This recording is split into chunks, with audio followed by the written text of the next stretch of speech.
This is Joe Galloway conducting an oral history interview with James Carmichael on February 24th, 2020 at 10:30 a.m. We are located at the Atlanta History Center in Atlanta, Georgia. Sir, before we begin, could you please state and spell your first and last name for the transcriber?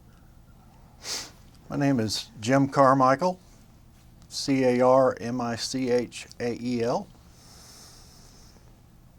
Thank you. Before we talk about your time in Vietnam, I'd like to get a little biographic information. When and where were you born? Alexandria, Virginia, when my dad was at Quantico. When? 1948. And who were your family members?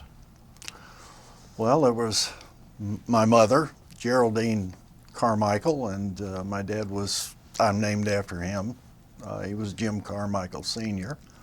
My brother was born at Cherry Point, North Carolina, just before my dad went over to Korea, fly medevacs.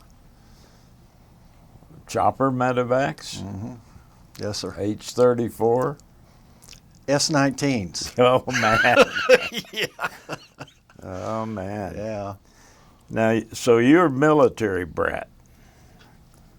Yes, sir. You grew up everywhere. Well, at least where the Marine Corps was, you know. What do you consider your hometown? Arlington, Texas. They got Marines there?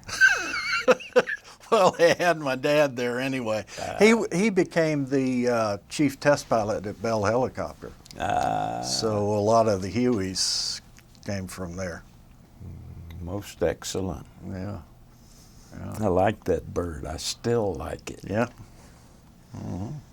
You can have that thing that replaced it. I know it goes faster and higher and all of that, but it sure tears up your ears. Well, I don't have any experience on one of those, so No opinion. that's probably, yeah. How did you come to enter the Marines? Probably John Wayne. Yeah, you know, when you see him climb Mount Suribachi, you just have to be one of those guys, you know. Yeah. So Yeah. I just wanted to be a Marine. So you enlisted or you commissioned? Yes, sir, I enlisted. This is what year? I was still in high school, 1967. My dad was down flying a helicopter, demonstrating them in South America, so I went over and joined the Marine Corps. He wasn't too happy about it, but... You snuck one in on him. Yeah, well, he got me back, but... And this was again what year? This was, I think it was February of '67. So there was Vietnam the delay. is well underway. Right. You were following that much? As much as I could, because with all the helicopters coming out of the Hearst plant, we would have pilots over at the house a lot, and so they were talking about it, and it was there all around. And I remember standing out in the backyard with my dad, and there was a Huey flying, and I remember him saying, "That's what we're going to sneak up on the Viet Cong with." Okay.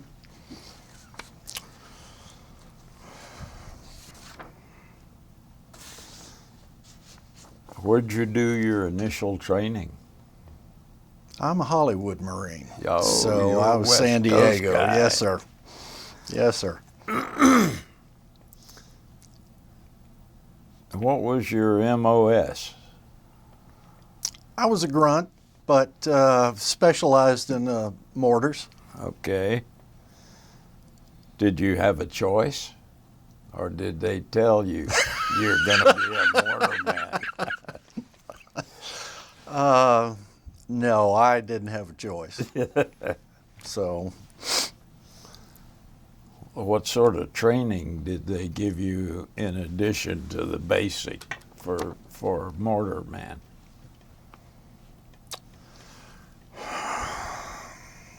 just basic infantry stuff, you know, how to blow this up and how to carry a tube, right, and yeah, all the ammo and all the ammo and all that stuff, you know. Did it prepare you for what you faced once you got to Vietnam? Vietnam was more of a mental thing, you know.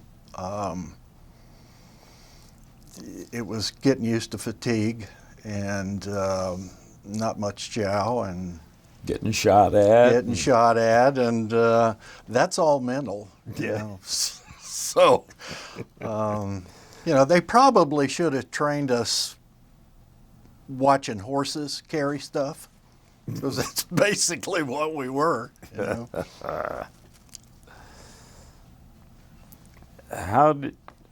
How old were you when you went to Vietnam?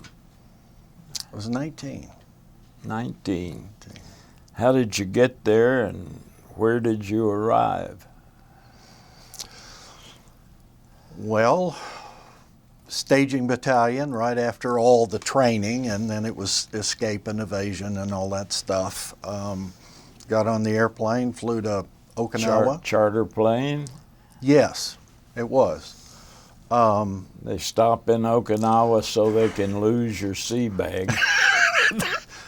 You know me. I know the Marines. Yeah. And then we stayed there for 10 days. How to get out of working parties, things like that. Important things. Yeah. And then got on C-130 and flew to Da Nang, and then it was get some chow and here are your orders, and I went up to Phu Bai. So it wasn't, I was waiting for Nixon to come out and say, I'm glad you're here, but, you know. So what were your initial duties? Were you assigned to an infantry outfit? I was assigned to Echo Company, 2nd Battalion, 26th Marines. They were out in the bush when I came to the company. Yeah. So I just had to wait until they came in. And, you know, there were working parties and things like that, so.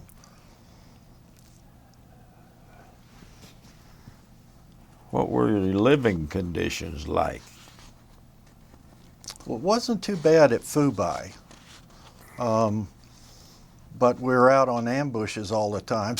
So you remember what that's like. Yeah. So it was getting used to the rain and no sleep and leeches and stuff like that. And Sleeping in a hole in the ground. Yes, if sir. You could dig one. Home is where you dig it, you know. Yeah. So, yeah. Describe your friendships with and your impressions of the Marines you're living and working with now.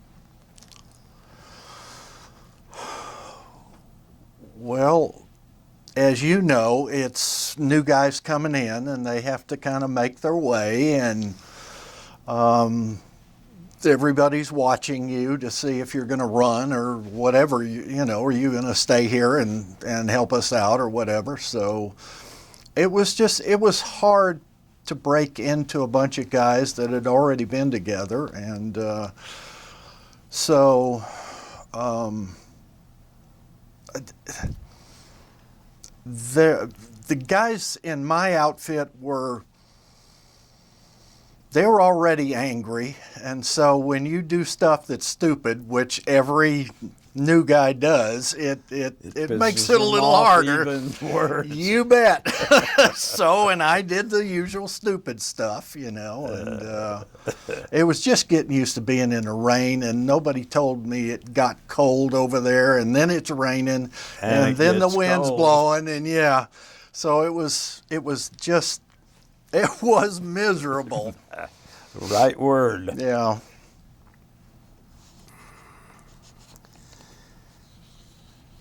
You form friendships with men from different racial or social backgrounds during your time in Vietnam that you might not have in civilian life? No, there was a black Marine in my mortar squad, and he was just one of the guys, and he was just a Marine. Yeah. His name was Duck, because when you load him down with 800 pounds of gear, he'd look like a duck when he was walking from behind. So, yeah, it didn't matter. Now, this is 67, 68, and back home there's turmoil, anti-war demonstrations, race riots, the whole 9 yards. Did any of that translate over to where you were?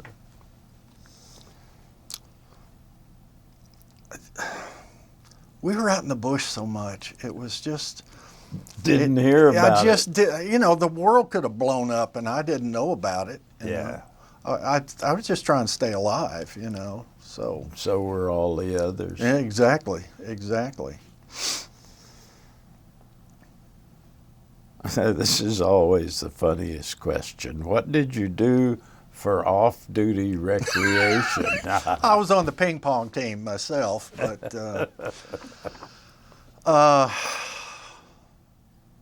there was none. There was none. There was none.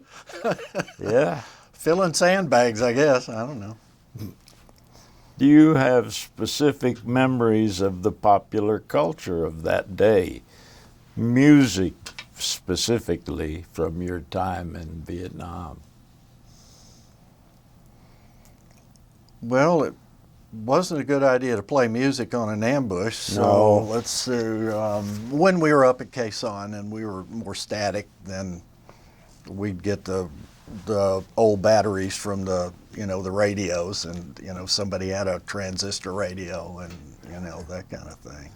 Fire up something. Yeah, fire up something, and that kind of kept home close, As far as the indigenous, it was the guys wearing the other jerseys that concerned me. I wasn't concerned about the other folks. Yeah.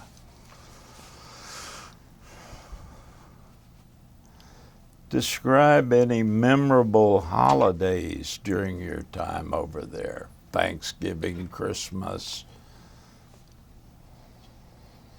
Well, the Marines do anything special for you?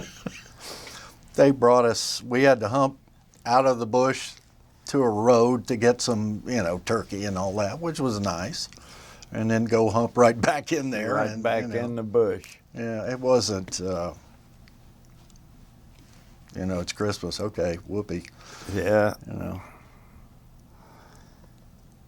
Now, you served your entire tour in I Corps, the northern part? Yeah.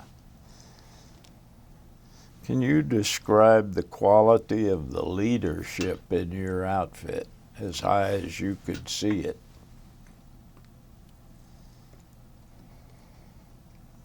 I thought we had good NCOs, good officers. I didn't, when you're low food chain, the food item on the food chain, then, everybody's above you. And it took a little while to get some rank, but I don't remember any useless lieutenants or anything like that. I thought we had very good leadership. Really? Yeah. Now, once you get Usually somebody can think of something bad to say about a lieutenant. Nothing stands out at all. when we got hit on February the 5th up at Khe Sanh, we only had 3 officers, so the NCOs had to take over, and Tommy Eichler should have gotten a Medal of Honor up there. He was just everywhere, all over the place. So we just had a good bunch of guys that I was glad to be with. Yeah. You know, and so I didn't say, oh no, there's that lieutenant.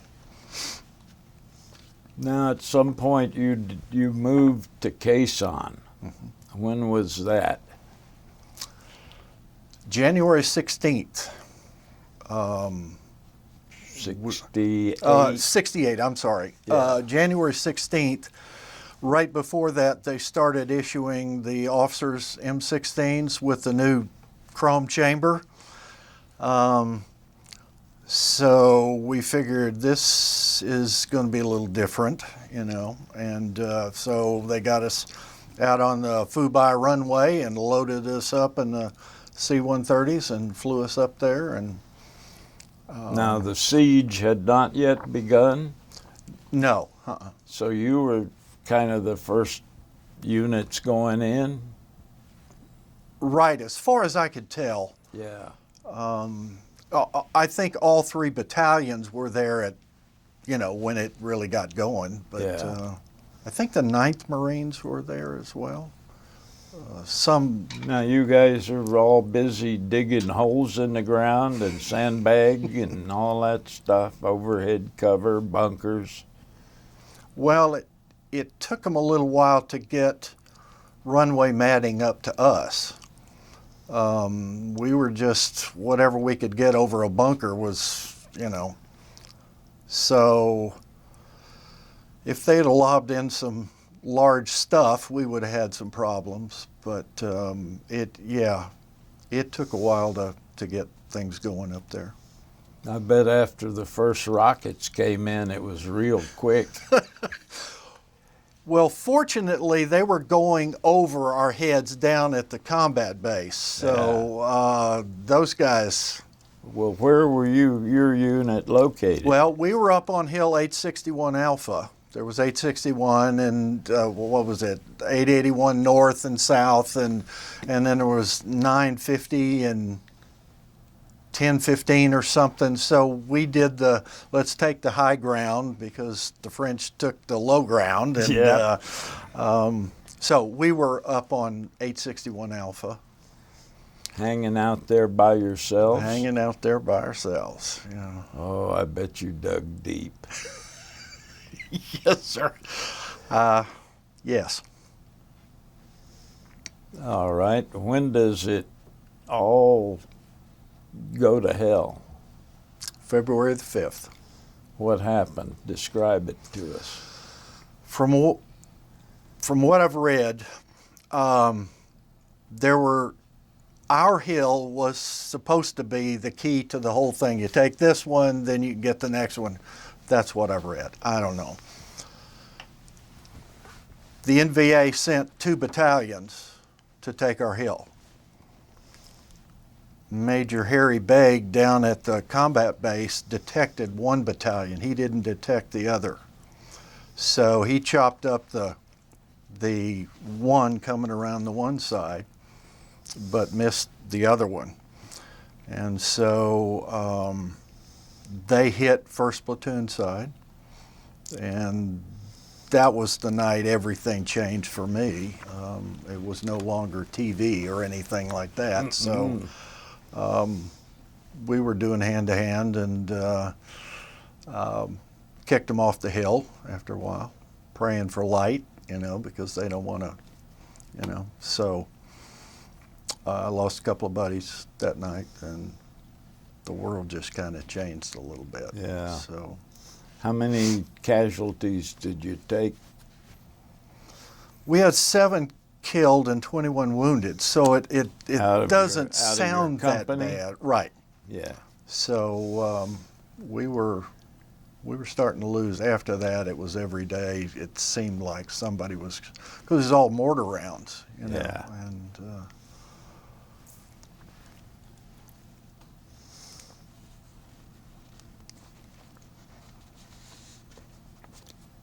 Could you describe for us significant actions that you witnessed, operations you participated in? How long were you on that hill at Khe Sanh? Forever. It sure felt that way. It was starting to feel like home, you know. The siege was supposed to have lasted 77 days. So we were 7 days down on Hill 558, and then we humped up to, so that's how I know what a packed animal feels like, you know. Yeah. So it was almost the whole time up there. What they called the operations, I didn't, you know, they don't discuss that with you. And so it was just continually losing people, and there's no real way to fight back, you know, because if you go down there, that's where they all are, you know. And so it's just, we never really got payback. Some, I think, 1st Battalion did, but yeah, it was a pretty tough time. Yes, he already said.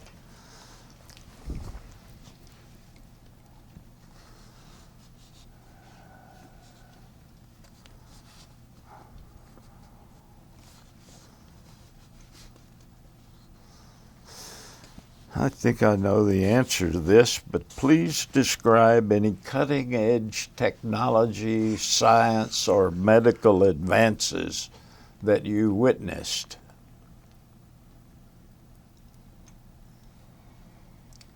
Well, let's see, there was the M16, there was sandbags,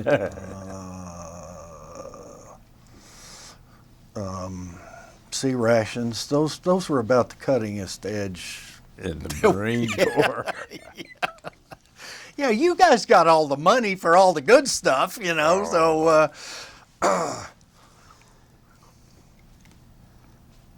Let's talk about your most vivid memories of your time in Vietnam. Describe the worst day you had during your whole tour. well, that would be pick one.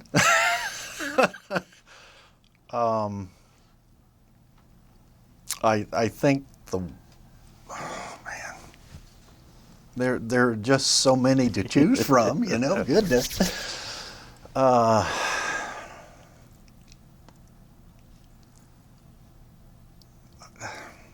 I'm not sure how to answer that in terms, because they were so many of them that were just devastating to have to deal with, you know, and it don't mean nothing. So there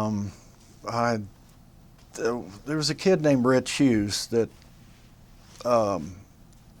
he and I were in the same squad till we went up to Khe Sanh, and we were supposed to start stringing barbed wire around the top of the hill.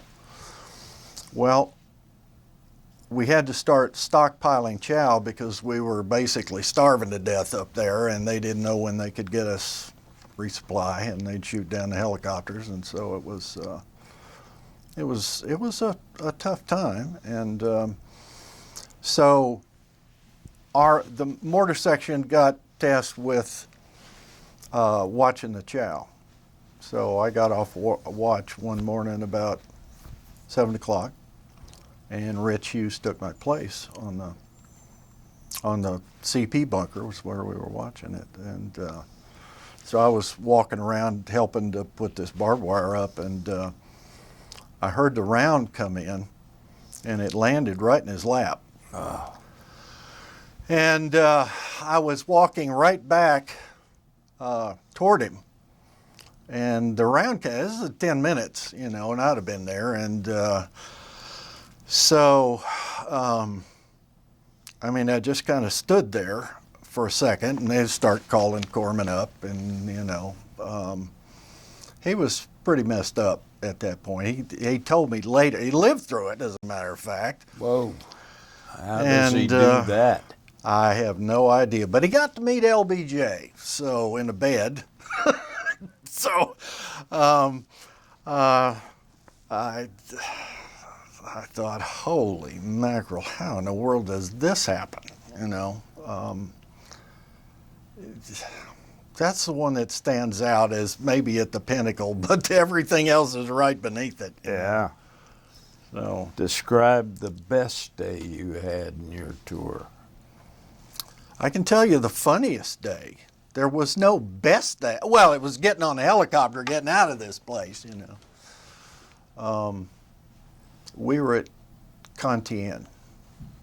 Okay, I'm sure you've heard of that place. And my particular squad was down at what they called a C2 washout. And we had been at Camp Carroll before that, so we humped from Camp Carroll to, which was quite a hump, and you have the officer's head and you have the enlisted head, you know, okay. We had a kid named Harry Smiley, big guy. I'm not sure whether Harry was just a little shy of the sharpest knife in the drawer, but you know what a thermite grenade is, right? Yeah. Well, you know, when you have to pull that bucket out and, you know, pour the diesel fuel in it and stay with it, you know. Well, Harry, to get it lit, put the thermite grenade in there. Grenade in it. And the How diesel far fuel. did this shit fly? No. What was so funny was it went down, the diesel fuel spilled out the bottom because it just went right down there through it and burned the officer's head. And that was probably the greatest moment in my life. Watching the officer's latrine go up in white smoke. I was crying. It was just, other than that. How much, if any, contact did you have with our allies, the Koreans, the Filipinos, the New Zealanders, any of them? The ROCs, the Korean Marines, we would be doing something, and these guys would be humping bricks. I mean, just all day long humping bricks. And so I went over to one of their compounds. They offered me some kimchi, you know, and I went, holy moly, you know. Clean your sinuses. Oh boy. So I traded a ROC utility jacket for my raincoat because I was leaving pretty quick, and so that was about it. What were your impressions of the Vietnamese people you had anything to do with? Villagers, town people, ARVN soldiers? It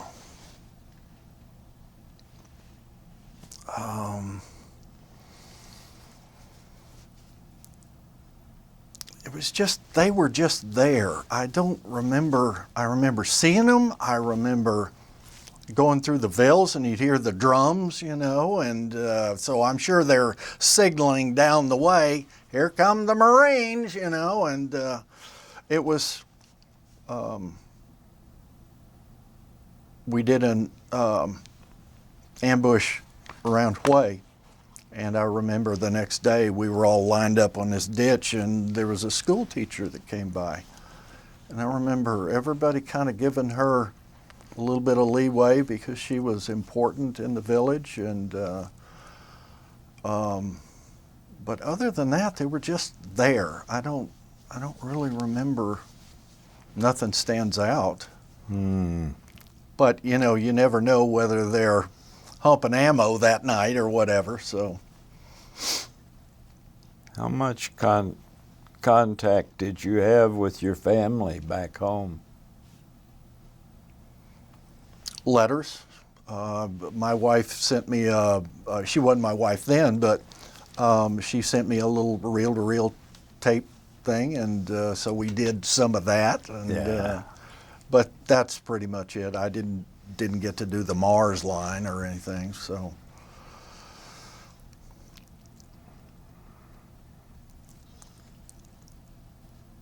you tell them the truth about what you were doing and how you were living?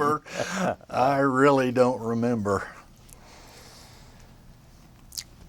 How much news did you get where you were about what was happening in the war you're fighting and what's happening back home? Stars and Stripes? Right. Armed Forces Radio?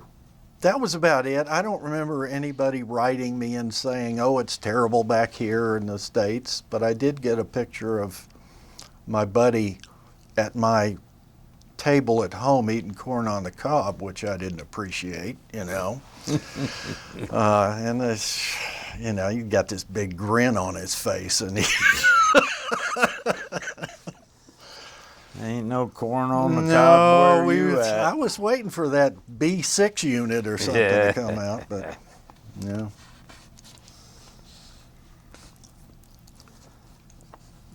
When did you return home?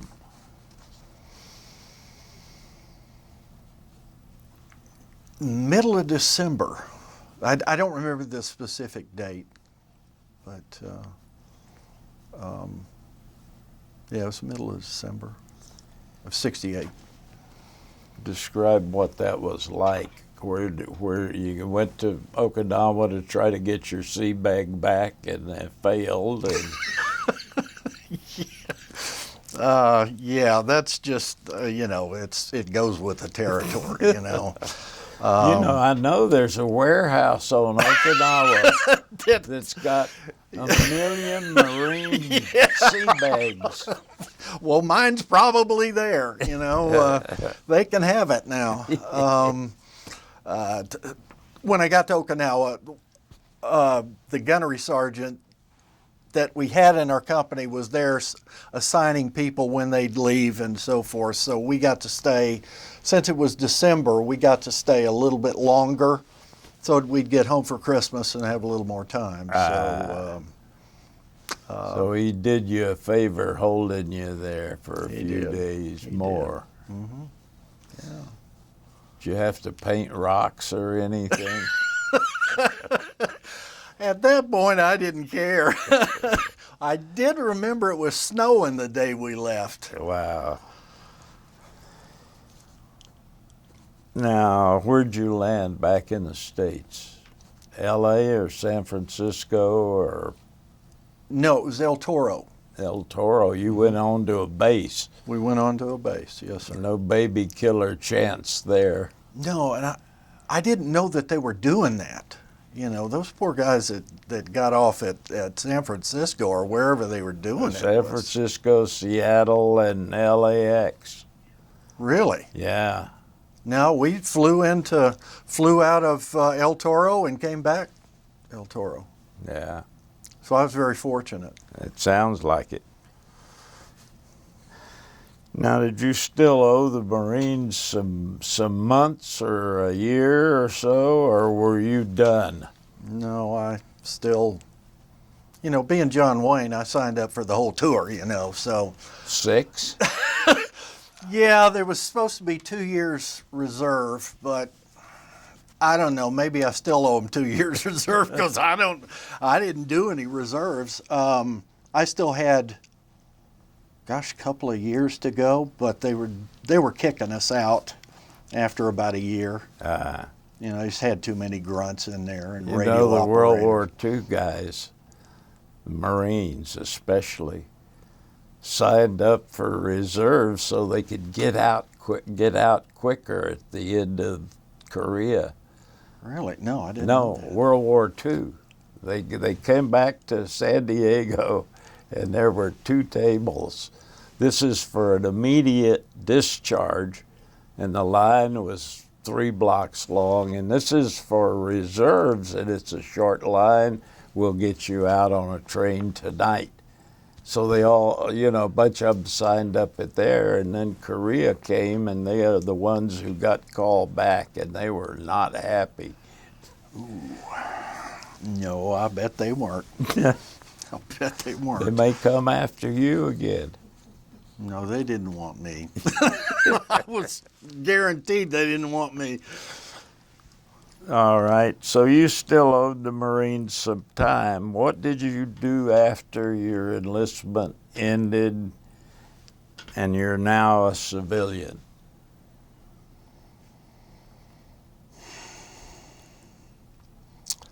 Find a job. You know, it's at that point I was thoroughly qualified to kill you at so many meters and break things, and so it was hard to kind of wrap my head around.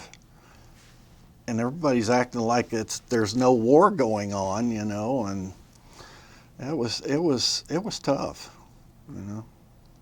So, you know, we got through it, but it was kind of tough. And my wife paid for a lot of that. You know? Do you have difficulty readjusting to civilian life? Yes, Yeah. I did.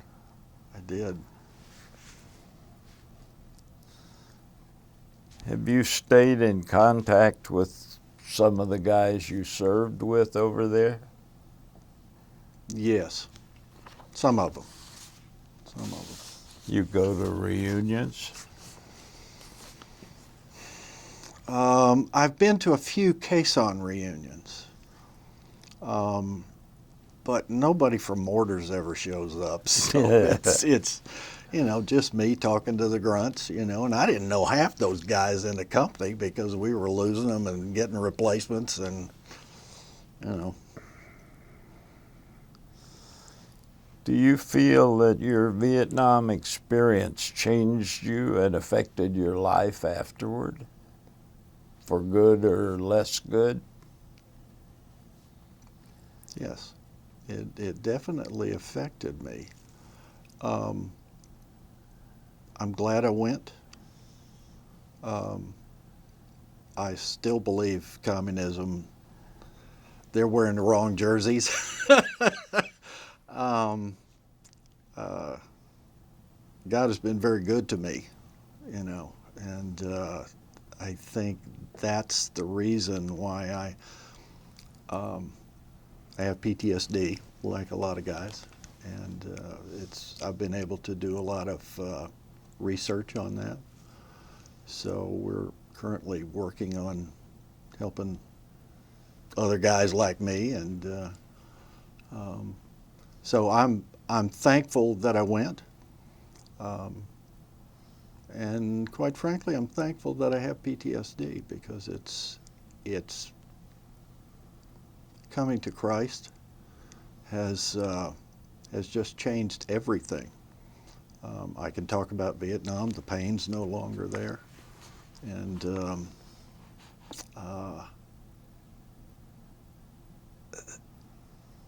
my wife and I are a lot closer than we've ever been. So yeah, it's affected me.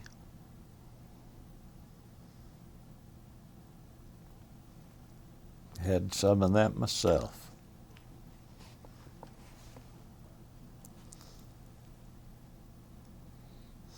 Did your time in the Marine Corps in Vietnam affect the way you think about the troops coming back from the wars today?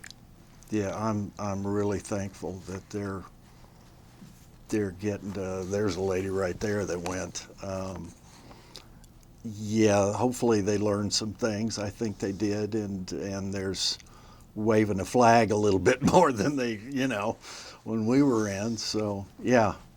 The thing that just blows my mind, though, is that they're sent off on 8 or 10 or 12 combat deployments, and we expect them to come back the same who left. I can't fathom that. I mean, one tour was enough for me. I can't imagine doing 2, but how about 4? Oh well, you're nuts anyway. So yeah, that's. I feel for those guys. You know, Yeah. Just use them and their families. Oh, absolutely. Yeah, that's something I hope to help work on. Or as the captain said to his boss, I hope you'll give me enough time between tours so I can get the divorce done. Yeah. Yeah. All right. Is this okay if I have some water? It's yours. All right. I better have a little. I'm getting croaky voice. You did 4 tours? You really are cuckoo. You probably jumped out of somewhat good airplanes then. No, hell no. If it ain't on fire, I ain't jumping. Holy mackerel.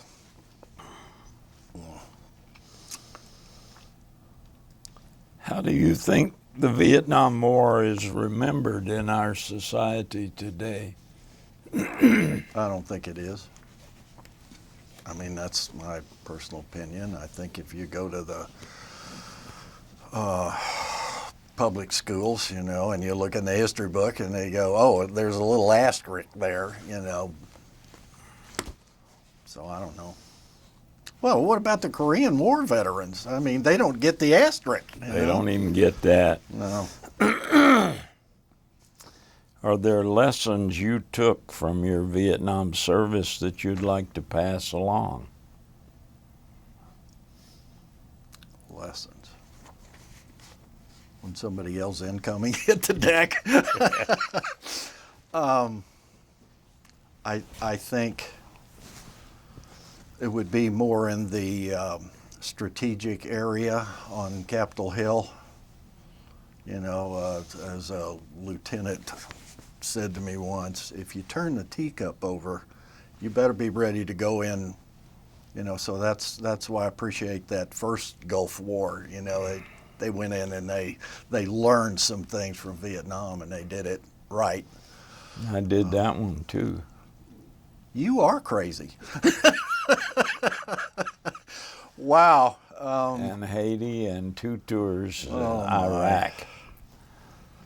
Well, you have my undying admiration, but one was enough for me. I think the thing is, you know, talking those guys up in D.C. is like talking to this thing of water. You know, it's that's where you win. I wrote about the Gulf War, that it was a graduation exercise for the generation of lieutenants, captains of Vietnam. Mm-hmm.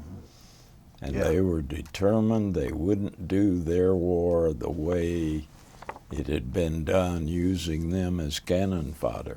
Boy, you know, you had your mistakes, but goodness gracious, they just let them have it. I'd have volunteered for that one, you know. But yeah, you know, you're down there with the grunts in the mud, and we're all just fighting for each other. We're not worried about, you know, strategy and all that stuff. It's just, are you guys with us or are you not, you know? Have you visited the Vietnam Veterans Memorial in D.C.? Yes. I've seen one of those movable, you know, it was like, it just ripped the heart out of me. I really cried when I didn't know it was down there, you know, and yeah, I've been there, putting my fingers on the names, you know. Yeah.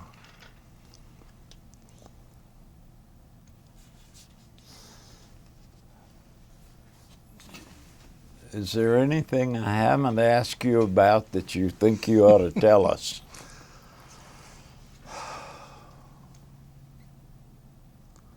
No, Vietnam just doesn't.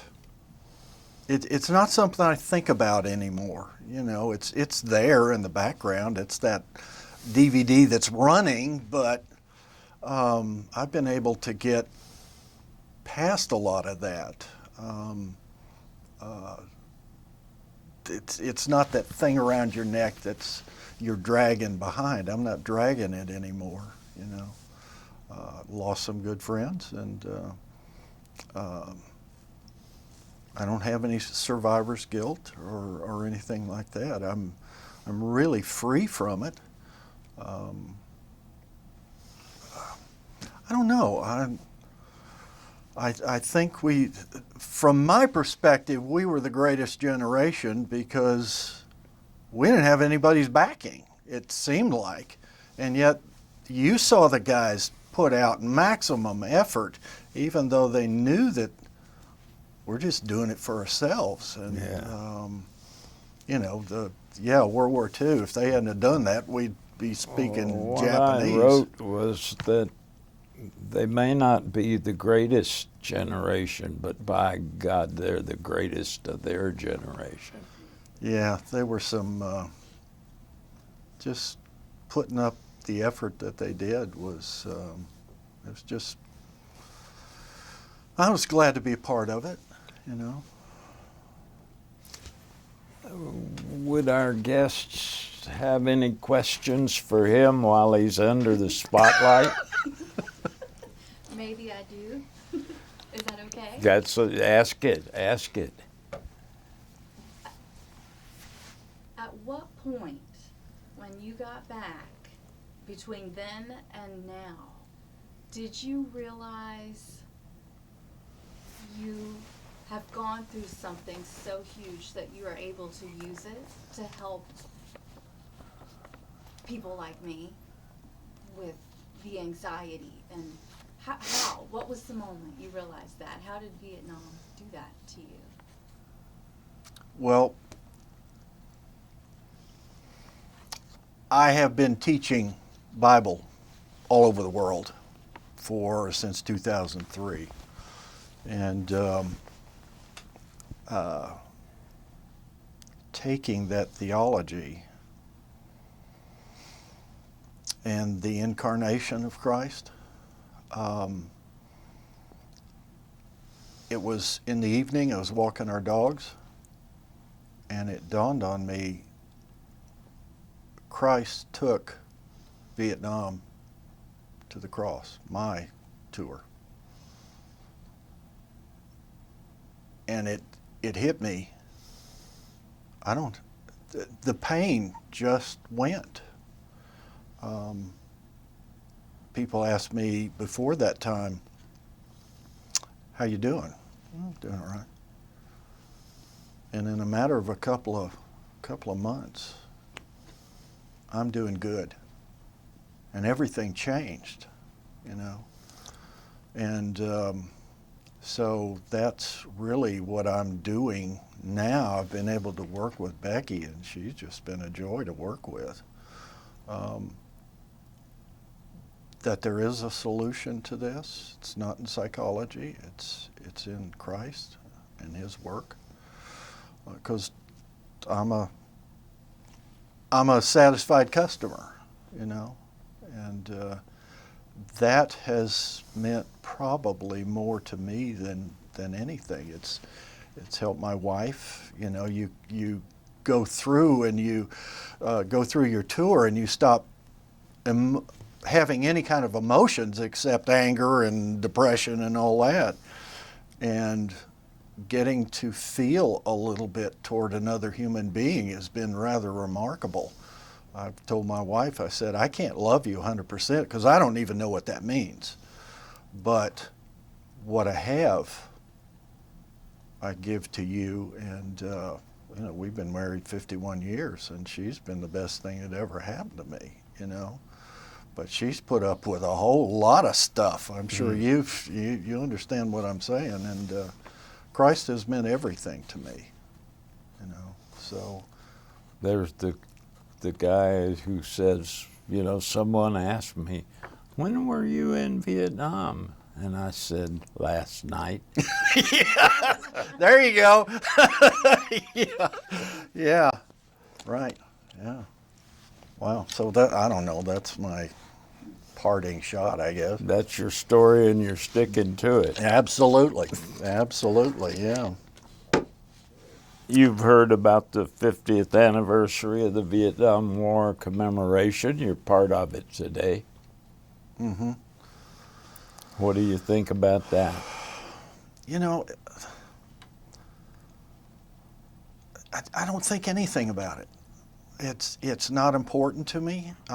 It's not like we didn't do anything and it wasn't important. I'm not suggesting that. It's just where I am in my faith is so much bigger than that, because there's nothing back there but death and destruction and misery and all that.